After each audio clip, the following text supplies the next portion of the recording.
आज बात करते हैं एक ऐसी टेक्नोलॉजी की जो हमारे डिजिटल वर्ल्ड के सारे नियम कायदे फिर से लिख सकती है। ये है क्वांटम कंप्यूटिंग।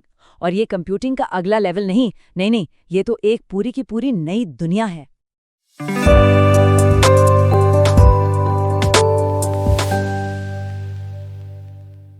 इसे ऐसे समझिए, हमारा लैपटॉप या फोन जो है वो एक सीधी सड़क पर चलता है, एक बार में एक कदम। लेकिन एक क्वांटम कंप्यूटर वो एक ही पल में हजारों लाखों रास्तों को एक साथ खंगाल सकता है। और बस यही है इन दोनों दुनियाओं के बीच का सबसे बड़ा, सबसे बुनियादी फर्क। तो इस पूरी क्रांति के दिल में क्या है? इसके सेंटर में है एक बहुत ही छोटी, लेकिन कह सकते हैं जादुई चीज, जिसका नाम है क्यूबिट। अब क्यूबिट को समझने से पहले चलिए एक सेकंड के लिए अपने नॉर्मल कंप्यूटर के बिट पर वापस चलते हैं। हम सब जानते हैं ये जानकारी की सबसे छोटी यूनिट है। इसकी दुनिया बहुत सिंपल है, या तो 0 या 1, ऑन या ऑफ, बस इसके अलावा और कुछ नहीं। और अब एंट्री होती है क्यूबिट की। यहीं से सारा खेल पलट जाता है। क्वांटम दुनिया का असली जादू यहीं से शुरू होता है। देखिए, एक प्रिंसिपल है जिसका नाम है सुपरपोजिशन। सुनने में थोड़ा अजीब लगेगा, पर इसी की वजह से एक क्यूबिट सिर्फ 0 या 1 नहीं होता।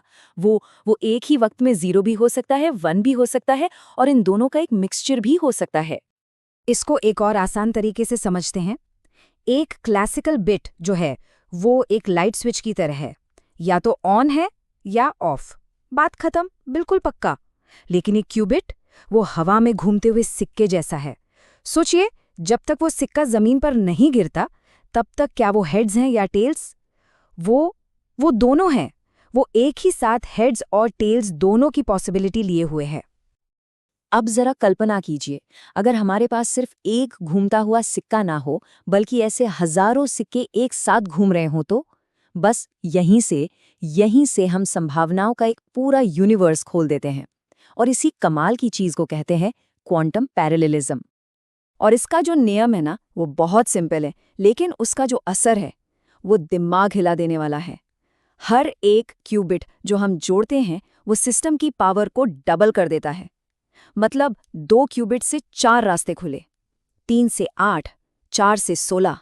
ये पैटर्न देख रहे हैं? ये पावर 1 2 3 करके नहीं, बल्कि 2 4 8 16 ऐसे बढ़ती है, एकदम तेजी से। इस नंबर को देखिए जरा। ये दिखाता है कि सिर्फ 300 क्यूबिट वाला एक कंप्यूटर एक साथ कितनी संभावनाओं को प्रोसेस कर सकता है। ये नंबर इतना बड़ा है, इतना बड़ा कि इस पूरे ब्रह्मांड में जितने एटम्स हैं ना, ये नंबर उससे भी बड़ा है। मतलब सोचकर ही दिमाग घूम जाता है। तो यही है क्वांटम पैरेललिज्म। यही वो सीक्रेट सॉस है जो क्वांटम कंप्यूटर को ये अनोखी ताकत देता है कि वो एक ही बार में हजारों लाखों संभावनाओं को टटोल सके। और इसी वजह से कुछ खास तरह की, मतलब बहुत ही ज्यादा कॉम्प्लेक्स प्रॉब्लम्स के लिए इसे एक जबरदस्त, एक अनफेयर एडवांटेज मिल जाता है। इस पे ना फिजिसिस्ट चार्ली बेनेट ने एक बड़ी मजेदार बात कही थी। उन्होंने पर्सपेक्टिव ही बदल दिया। उन्होंने कहा, सवाल ये नहीं होना चाहिए कि क्वांटम स्पीडअप कहाँ से आता है। सवाल ये होना चाहिए कि असल में तो सारे कंप्यूटर क्वांटम ही है, तो फिर हमारे क्लासिकल कंप्यूटर इतने स्लो क्यों पड़ जाते हैं? है ना, सोचने का बिल्कुल ही अलग अंदाज। ठीक है, तो ये सारी बातें तो हो गई, पर सवाल ये है कि इस जबरदस्त पावर का आखिर हम कर क्या सकते हैं? मतलब असल दुनिया में इसका क्या काम? तो चलिए देखते हैं कि इसके वादे क्या है और अब तक हम पहुंचे कहाँ तक हैं। इसकी कहानी शुरू होती है 1982 में, जब महान फिजिसिस्ट रिचर्ड फाइनमैन ने पहली बार इसका आइडिया दिया। फिर आया साल 1994, जब पीटर शोर ने एक ऐसा एल्गोरिदम बना डाला जिसने दुनिया भर की सिक्योरिटी एजेंसियों की नींद हराम कर दी। क्यों? क्योंकि ये आज के सबसे तगड़े एन्क्रिप्शन को भी तोड़ने की ताकत रखता था।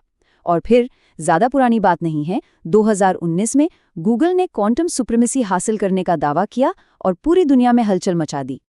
तो आने वाले कल में ये पावर क्या क्या कर सकती है, जरा सोचिए। ऐसी नई दवाइयां बनाना जो आज हम सोच भी नहीं सकते, क्योंकि हम मॉलिक्यूल्स को एटम लेवल पर डिजाइन कर पाएंगे। या फिर हमारे सबसे सेफ डिजिटल ताले यानी एन्क्रिप्शन, उन्हें पलक झपकते ही तोड़ देना। बात यहीं खत्म नहीं होती, ये खेती करने के तरीकों में भी एक क्रांति ला सकती है। संभावनाएं बहुत बड़ी हैं। लेकिन कहानी में हमेशा एक लेकिन होता है। इन बड़े बड़े वादों के साथ एक कड़वी सच्चाई भी जुड़ी है।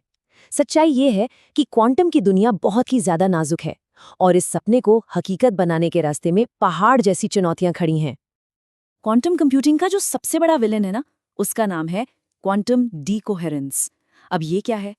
ये वो लम्हा है जब एक बेचारा नाजुक सा क्यूबिट बाहर की दुनिया से जरा सा भी टच में आ जाए, मतलब हल्की सी गर्मी, जरा सी वाइब्रेशन, और बस वो अपनी सारी जादुई क्वांटम ताकत खो बैठता है।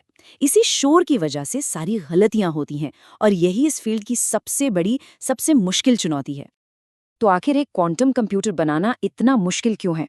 सोचिए, पहला काम, इन क्यूबिट्स को बाहरी दुनिया की हर छोटी बड़ी हलचल से बचाकर रखना है, बिल्कुल आइसोलेट करके।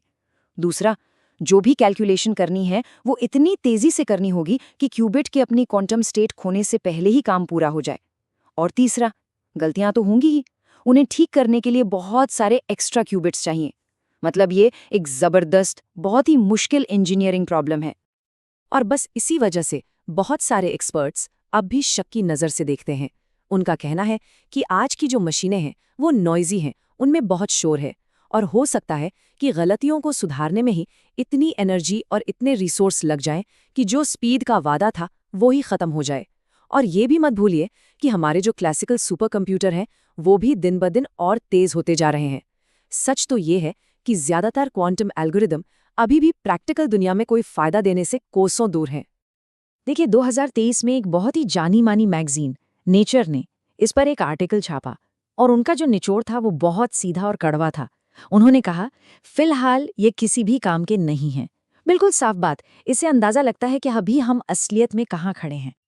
तो मतलब हम एक बहुत ही दिलचस्प मोड़ पर खड़े हैं। एक तरफ है एक क्रांति का वादा, एक ऐसी क्रांति जो साइंस, मेडिसिन और हमारी पूरी डिजिटल दुनिया को हमेशा के लिए बदल सकती है। और दूसरी तरफ है इंजीनियरिंग की एक ऐसी अबूझ पहेली जिसे शायद हम कभी सुलझा ही ना पाएं। क्या ये टेक्नोलॉजी इन मुश्किलों को पार करके हमारी दुनिया बदल देगी, या फिर ये एक खूबसूरत लेकिन दूर का सपना ही बनकर रह जाएगी? खैर, जवाब जो भी हो, ये तय है कि वो हमारे आने वाले कल की शक्ल तय करेगा। वीडियो अगर अच्छा लगा हो तो शेयर करें अपने दोस्तों के साथ और चैनल को सब्सक्राइब करें।